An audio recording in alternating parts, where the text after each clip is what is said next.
warahmatullahi wabarakatuh. Hello everyone, how are you today? Hopefully you are in a good condition and avoid from coronavirus. So what we will learn today? Today we are going to learn about precedent text.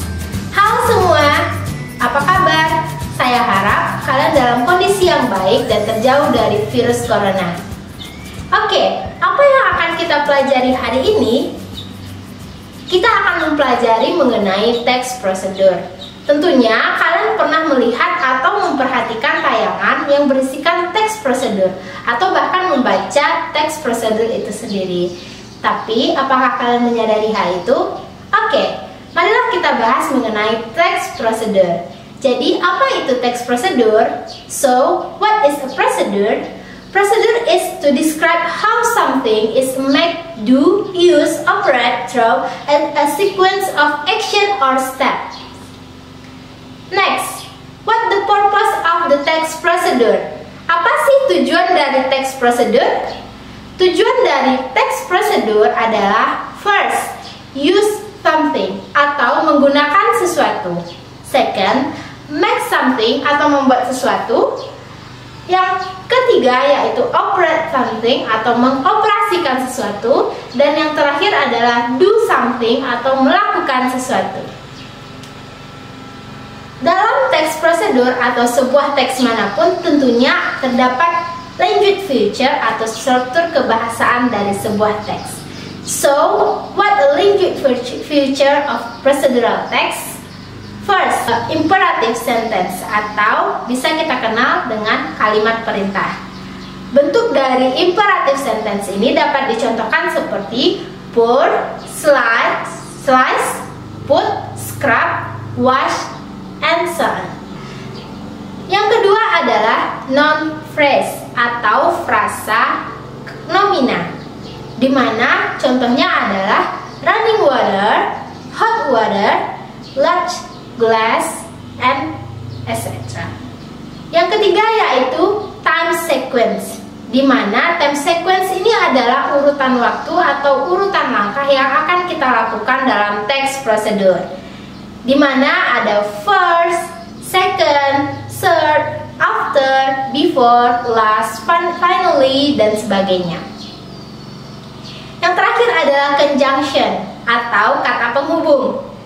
Teman-teman tahu kan kata penghubung di bahasa Indonesia biasanya seperti dan, yang, dan lain-lain. Dalam bahasa Inggris, conjunction atau kata hubung yang digunakan dalam teks prosedur biasanya adalah and, or numbering to indicate a sequence. Next, what the generic structure of the text procedure? Apa sih struktur dari text prosedur itu? Text prosedur biasanya terdiri dari title or goal, judul atau tujuan dari text prosedur tersebut. Yang kedua adalah ingredients atau materials, yaitu bahan apa saja sih yang kita butuhkan untuk membuat sesuatu, untuk melakukan sesuatu, dan sebagainya. Yang ketiga adalah step atau metode, di mana dalam teks prosedur tersebut terdiri dari langkah-langkah apa saja yang harus kita lakukan dalam melakukan atau membuat sesuatu. Yang terakhir adalah tools atau equipments. Tools yang berarti alat, yaitu alat-alat apa saja sih yang akan kita gunakan dalam membuat sesuatu atau melakukan sesuatu. Oke? Next, kind of a text procedure. Bentuk-bentuk dari text prosedur. Biasanya text prosedur itu berisikan mengenai resepi, manual, tips, game operation, dan sebagainya. Tujuan pembelajaran kita hari ini, the student we are able to get the information through the procedure text. Siswa diharapkan mampu untuk memahami atau menggali informasi yang terdapat di dalam procedure text. So, in a pandemic situation, we have things what we can do to avoid coronavirus. Kita mempunyai atau diharapkan untuk melakukan beberapa hal yang harus kita lakukan agar kita terjauh dari coronavirus. Yang pertama yaitu keep healthy, doing the exercise regularly, eating nutrition food, and drink enough fresh water, have enough sleep. Kita dapat menjaga kesehatan kita dengan makan makanan bergizi, olahraga yang teratur, tidur yang cukup, serta minum air yang cukup. Yang kedua yaitu kita harus mencuci tangan kita secara teratur. Wash your hands the right way. Yang ketiga, wear mask when you go out. Kita menggunakan masker ketika kita pergi keluar dan do social distance. So, why should we wash our hands right way? Tadi kita telah bahas bahwasanya kita harus mencuci tangan kita dengan benar agar kita dapat terjauh dari virus corona. So, gimana sih? Kenapa sih kita harus mencuci tangan kita dengan benar? Jadi, virus corona itu tersebar melalui droplets atau air liur, yang mana tanpa kita sadari bisa saja itu menyentuh atau tertinggal di berbagai tempat. Nah, tangan kita bisa saja menyentuh hal-hal tersebut yang tidak tampak oleh mata kita. Makanya kita perlu untuk wash our hand right way. So, how to wash your hand the right way? Nah, ini adalah teks prosedur bagaimana kita mencuci tangan kita dengan baik dan benar. Ada beberapa langkah, yaitu 5 langkah yang harus kita lakukan dalam mencuci tangan kita dengan benar. Yang pertama adalah wet hands with running water. Cucilah tangan kita dengan air yang mengalir. Kemudian step yang kedua yaitu apply enough soap to cover wet the hands. Aplikasikan sabun secukupnya pada tangan kita sehingga dapat mengcover seluruh tangan kita. Yang ketiga yaitu scrub all surface of the hands, including back of them, between finger and nails for at least 20 seconds. Jadi kita harus mencuci tangan kita, seluruh permukaan tangan kita, dari punggung tangan, selah jari, hingga selah kuku kita selama 20 menit. Langkah yang keempat yaitu rinse thoroughly with running water. Cuci tangan atau bilas tangan kita dengan air yang mengalir. Yang terakhir, dry hands with a clean cloth or single use towel. Keringkan tangan kita dengan tisu atau handuk bersih. Selanjutnya, some questions that usually occur in a procedure text. The text tell us, biasanya itu dijawab dengan the text tell us about how to wash your hand the right way, seperti teks prosedur pada sebelumnya. Yang kedua yaitu tujuan komunikatif atau communication goals, di mana contoh dari pertanyaannya adalah the text is written to bla bla bla, or what is the text written for. Jadi kita dapat menjawabnya berdasarkan teks tersebut, yaitu the text is written to tell the reader how to wash your hands the right way. Selanjutnya, to identify the structure of the text. First, the importance of doing the steps in procedure text. Pentingnya mengikuti langkah-langkah dalam teks prosedur. Nah, seberapa penting sih kita untuk mengikuti langkah-langkah dalam teks prosedur? Contoh pertanyaannya berupa what it is the recommended to, what should we do after. Nah, kita dapat menjawab pertanyaan ini berdasarkan teks sebelumnya. What should we do after rinse thoroughly our hands with running water? Apa sih yang kita lakukan setelah kita mencuci atau membilas tangan kita dengan air yang mengalir? Kita dapat menjawabnya dengan melihat kembali teks tersebut. Langkah apa sih setelah langkah yang disertakan dalam pertanyaan tersebut? Jawabannya yaitu dry our hands with a clean cloth or single towel, yaitu terdapat dalam langkah atau steps pada langkah yang kelima. Oke, next, what might happen if the steps are not followed well? Apa yang akan terjadi jika kita tidak mengikuti langkah sesuai prosedur? Nah, biasanya pertanyaan ini dapat diajukan seperti why is suggest to scrub the hands for at least 20 seconds? Kenapa sih kita harus mencuci tangan kita selama 20 menit? Nah, biasanya pertanyaan seperti ini jawabannya tidak ada di dalam teks. Nah, apa yang harus kita lakukan? Kita harus mencari kembali apa sih fungsinya di lain teks atau di bacaan selain teks tersebut. Nah, in order, the virus will be die if we scrub our hands for at least 20 seconds. Virus tersebut akan mati jika kita mencuci tangan kita dengan benar selama 20 menit. Maaf, 20 detik. Next. To identify the language feature.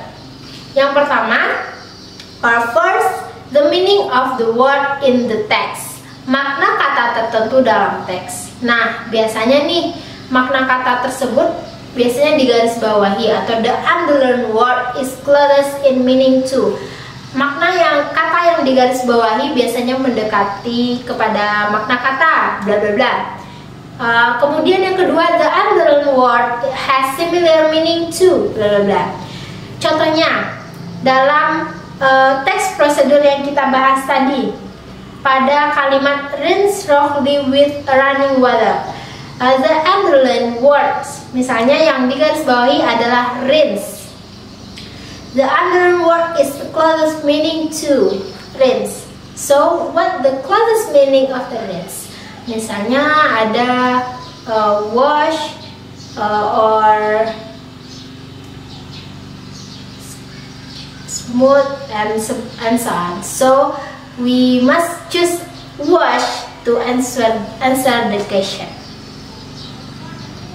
Yang selanjutnya yaitu reference atau rujukan kata. Nah, what does the underlined word refers to? Biasanya pertanyaan seperti inilah yang diajukan untuk menanyakan rujukan kata atau reference. Nah, yang kedua yaitu the underlined word refers to.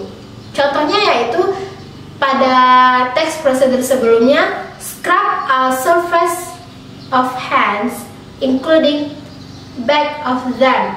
Nah, the underlined word-nya yaitu them. So what the underlined word refers to?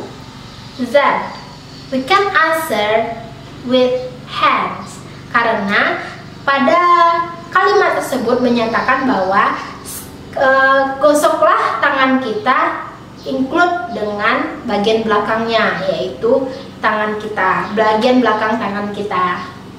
Next. Nah, aku punya contoh nih teks prosedur berikutnya, yaitu how to make wedang jahe.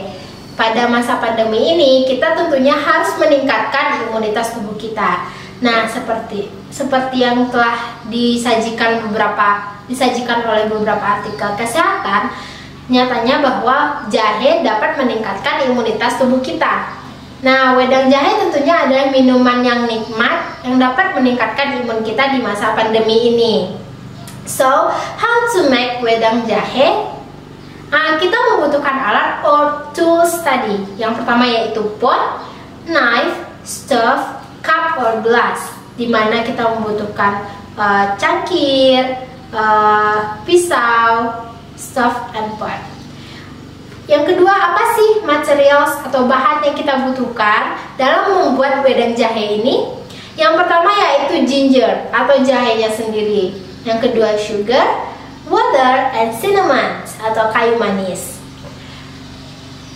Langkah yang kita lakukan dalam membuat wedang jahe ini atau stepsnya. Yang pertama, prepare the materials and tools. Second, slice or smash ginger using a knife. 3. Put 200 ml of water in a pot and boil it. 4. Put the ginger and the cinnamon in a boil the water about 10 minutes. Jadi langkah yang akan kita lakukan yang pertama yaitu menyiapkan seluruh bahan dan alat yang kita butuhkan. Yang ketiga, iris jahe dengan menggunakan pisau. Yang ketiga, masukkan 200 ml air ke dalam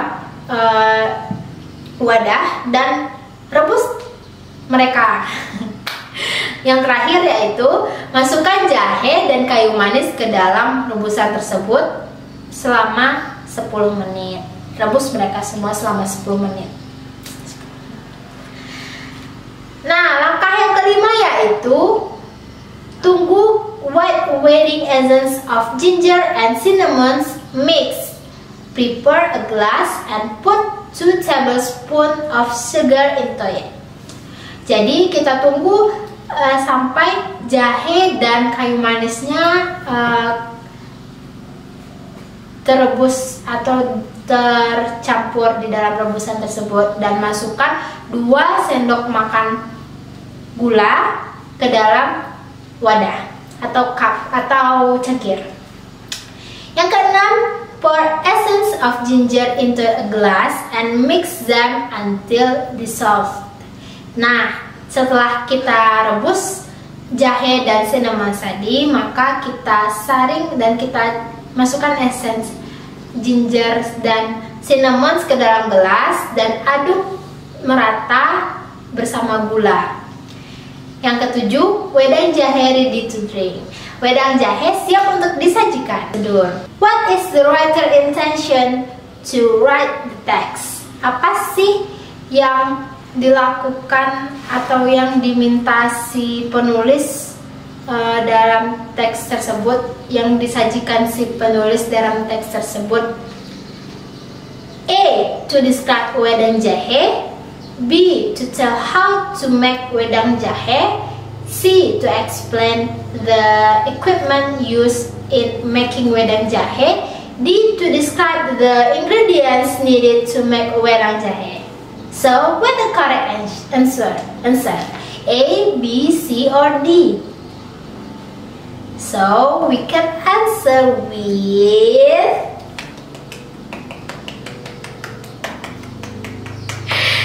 B. To tell how to make wedang jahe. The purpose of the text procedure is tell us about how to make or how to do something. Nah, in this text, pada teks ini kita tahu bahwa teks ini adalah teks prosedur, dan si penulis memberitahu kita mengenai bagaimana kita membuat wedang jahe. How to make wedang jahe. Okay guys, that's all for today, and thank you. See you next time. Bye.